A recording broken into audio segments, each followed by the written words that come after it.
सूत जी बोले, प्राचीन समय की बात है। मुनि विश्वामित्र के बुलावे पर मुनि और सन्यासी लोग एक स्थान पर एकत्रित हुए सभा करने के लिए। सभा में मुनि विश्वामित्र ने सभी को संबोधित किया। मुनि विश्वामित्र ने कहा कि हे मुनियों, आश्रमों में दुष्ट राक्षस यज्ञ करने वाले हमारे लोगों को अपना भोजन बना लेते हैं, यज्ञों को नष्ट कर देते हैं, जिसके कारण हमारे पूजा पाठ ध्यान आदि में परेशानी हो रही है। इसलिए अब हमें तत्काल उनके कुकृत्यों से बचने का कोई उपाय अवश्य करना चाहिए। मुनि विश्वामित्र की बातों को सुनकर वशिष्ठ मुनि कहने लगे कि एक बार पहले भी ऋषि मुनियों पर इस प्रकार का संकट आया था।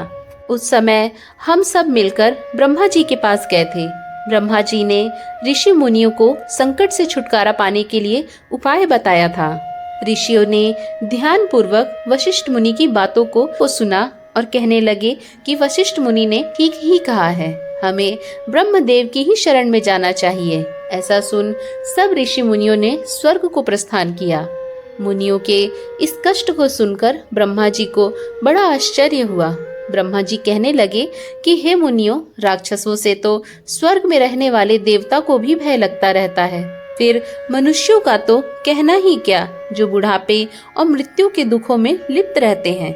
उन राक्षसों को नष्ट करने में श्री विश्वकर्मा समर्थ हैं। आप लोग श्री विश्वकर्मा के शरण में जाएं। इस समय पृथ्वी पर अग्नि देवता के पुत्र मुनि अंगिरा यज्ञों में श्रेष्ठ पुरोहित हैं, और जो श्री विश्वकर्मा के भक्त हैं वही आपके दुखों को दूर कर सकते हैं। इसलिए हे मुनियों, आप उन्हीं के पास जाएं। सूत जी बोले, ब्रह्मा जी के कथन के अनुसार मुनि लोग अंगिरा ऋषि के पास गए।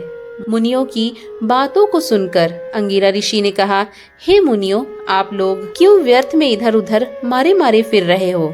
दुख दूर करने में विश्वकर्मा भगवान के अतिरिक्त और कोई भी समर्थ नहीं है।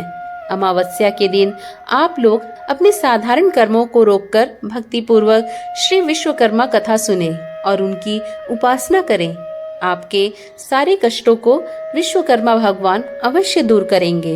महर्षि अंगिरा की बातों को सुनकर सभी लोग अपने अपने आश्रम को चले गए। तत्पश्चात अमावस्या के दिन मुनियों ने यज्ञ किया। यज्ञ में विश्वकर्मा भगवान का पूजन किया। श्री विश्वकर्मा कथा को सुना। इसका परिणाम यह हुआ कि सारे राक्षस भस्म हो गए। यज्ञ विघ्नों से रहित हो गया। उनके सारे कष्ट दूर हो गए। जो मनुष्य भक्ति भाव से विश्वकर्मा भगवान की पूजा करते हैं, वह सुखों को प्राप्त करता हुआ संसार में बड़े पद को प्राप्त करता है। ऐसे ही सुंदर कथाओं का निरंतर श्रवण करने के लिए अपने इस चैनल को जरूर सब्सक्राइब करें। साथ ही आज की ये कथा आपको कैसी लगी, हमें नीचे बने कमेंट बॉक्स में जरूर बताएं। हम मिलेंगे ऐसी ही सुंदर कथाओं के साथ। तब तक के लिए राधे राधे।